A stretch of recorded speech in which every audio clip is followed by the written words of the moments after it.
Порошенко никогда не славился трезвостью. Закинуть пару стопочек за воротник для него всегда было делом чести.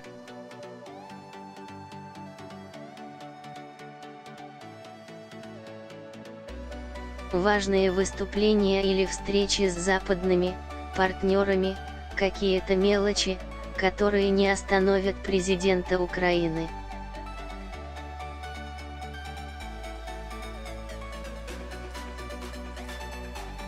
Предвыборная кампания складывается не лучшим образом, что заставляет Петра пить в разы больше.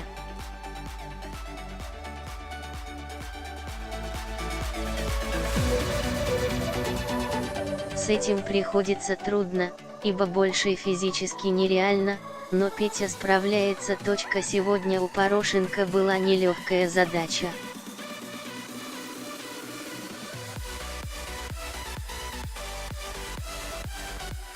Надо было попытаться выступить на всеукраинском форуме. Это практически последний шанс запрыгнуть на ступени уходящего поезда президентской гонки.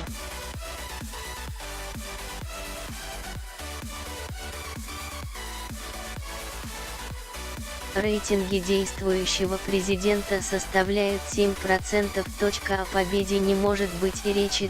Петя заявил, что ему больно смотреть в глаза гражданам.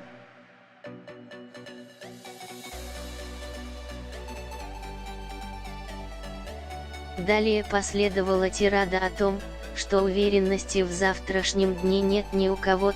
Маленькие зарплаты и экономический упадок – все это и без его речи знают на Украине.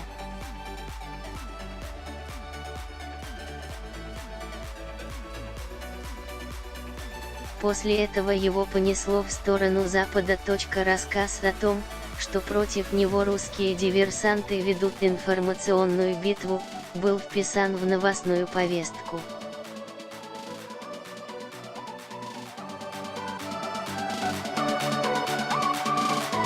Технологии, мол, используются, как в США, Франции, Германии, Британии и Нидерландах.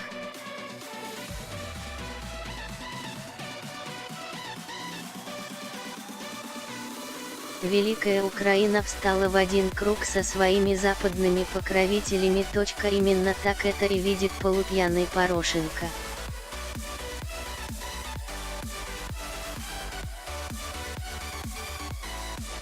Это выступление было представлением предвыборной программы. Данную речь гораздо проще понять в свете сообщения от организаторов форума.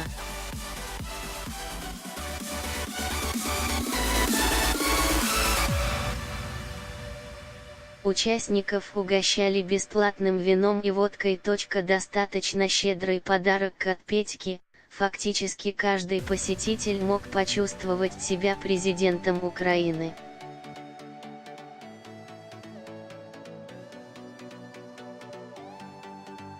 Читайте также: не признали Раскольников, делегацию ПЦУ не пустили в монастырь на Афоне, фото.